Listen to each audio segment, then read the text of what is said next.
Tələbələrin müvafiq olaraq təqaüd alan tələbələrdən söhbət gedir. Onların hər ay demək olar ki, təqaüdlərindən müəyyən faiz tutulur. Bu tutulma da əsasən Tələbə Həmkarlar İttifaqı komitəsi tərəfindən tutulur. Bir çox hallarda tələbələr həmin komitəyə üzv olduqlarını belə bilmədən və yaxud da məlumatsızdırlar.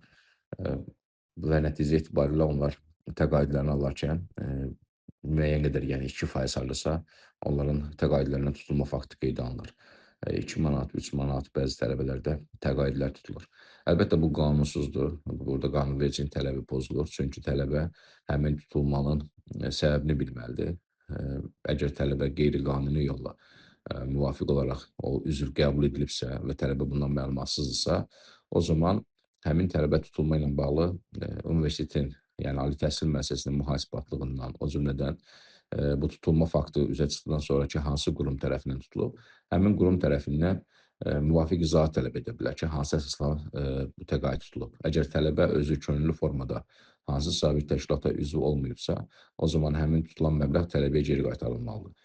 Məlumuz olduğu kimi tələbələrin ixtiyarı var ki, onlar bu tutulma ilə bağlı, əgər özləri könüllü formada üzv olmayıblarsa, onlar tutulma ilə bağlı hansı qurum tərəfindən və yaxud təşkilat tərəfindən tutulma faktı qeydə alınırsa, könüllü formada ərizə yazıb üzvlükdən çıxa bilərlər.